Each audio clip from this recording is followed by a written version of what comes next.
question I wanted to ask you is about casting. So Yes. Did you have these guys in mind immediately, or how did this come up? No, the process of developing the story and the idea for the show was first out of the gate, get it right, and then we could focus on the casting, which was secondary. And but there was an interesting overlap between actors that we knew within the production. So, for example, Kim Coates and Meat were already friends or had familiar connection to Chad and Mike, the producers from Nomadic. So getting to them was was more like a personal thing, which was just reaching out to a friend.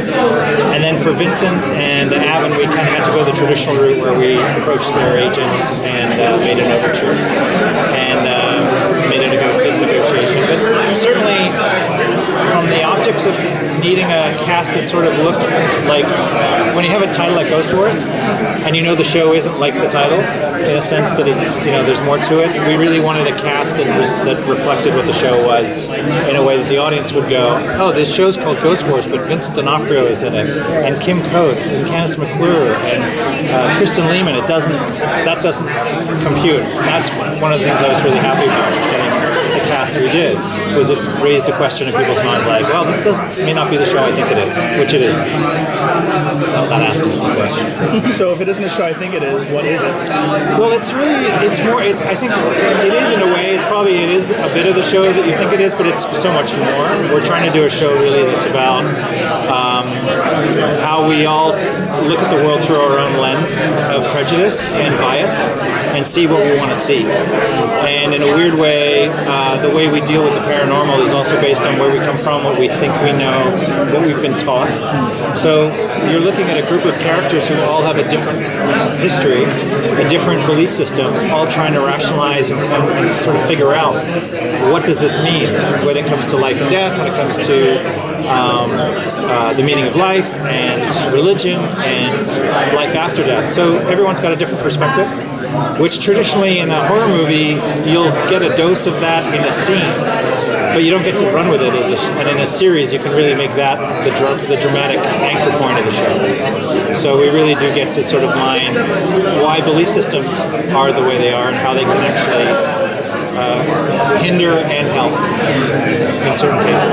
How is it running a show with like these shortened seasons becoming very popular with the cable networks? Yeah. And like really condensing storylines? How is it, making the story and having to rush some of the development, but be able to focus on it? Yeah, I actually find the opposite. I find that when you have a shortened season, it gives you more time in advance to build the volume of scripts up so you can actually prepare better. So for me, 10 or 13 is perfect because it allows almost all the scripts to be written in advance. And on a bigger season like 26, it's almost impossible to do that. So you're really chasing the show. So personally, I like it. I think it's great because you can come into the show already knowing what the last episode is before you shoot the first episode, and that way you're backfilling clues and story points in episode 1 that you already know you're going to be shooting in episode 13 or 10, depending on the order. So for me, 10 or 13 is ideal. So this looks a little bit different from your previous shows. Yeah. Like, is horror something that you wanted to get into? Well, I think I've always wanted to. I like all genre, and Van Helsing was certainly flirting with horror, so it wasn't completely new to me in the sense that Van Helsing had horror DNA in it. But with Ghost Wars, it was certainly more an opportunity to go to more kind of traditional horror, which isn't visceral, it's more psychological. And I grew up in movies like The Changeling and The Shining and, John Carpenter films, which were much more cerebral in their psychological horror impact than blood and guts and gore and shocking you. And I personally like that better. So this for me was an opportunity to go into that psychological horror box and figure out how horror actually affects people's behavior and their psychology versus just cutting off arms and legs or having people bitten. So it's less reliant on blood and more reliant on what you're afraid of as an audience member and everybody, kind of tapping into fears, basic fears, which is new for me. Yeah. Looking at the trailer is looks to be three camps that are there. You have the church, you have the psychics, you have science. Are they going to come together to fight this, or is the conflict going to be between them and Yeah, it's a little bit of everything. I think that every branch of belief believes they have the answer, and so they isolate themselves naturally because they don't believe in the other branches of belief. And then, of course, there is a natural opportunity to have these different belief systems bump into each other, but then also find common ground.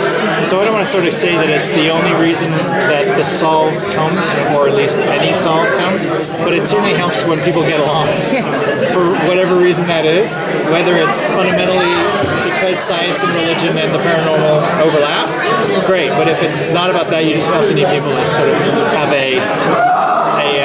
an overall desire to win and work together. So both of those things kind of work.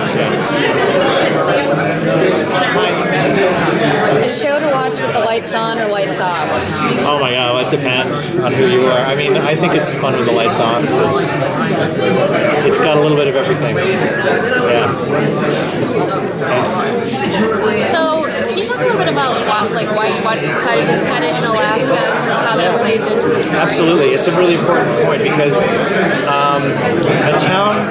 the story of the town had to really survive within the belief system that the town itself was cut off from the rest of the world. And so the two things that work in the favor of Alaska is geographically, you can drive 400 miles from the nearest town, big town, and find these isolated coastal towns on the edge of the Bering Sea that are already designed to survive winters where they're totally cut off. So the idea of being cut off isn't new to them. They become tougher as a result, they become more self-reliant as a result, and the town already has kind of a pre-programmed system of survival. And for us it was really important that the outside world didn't interfere with the story. And so we kind of blended into that and lent into that. Thanks for coming in. I get to sit next to this lovely woman here. So we could lean into that as part of our story because it was really important that the town believe that they have nowhere to go for help. And in doing this in Alaska, that just all these things came natural, right? And so that was really where we came from, and that was why it was kind of the only choice. Hard to find it anywhere else in the United States. Thank you. Thanks, guys.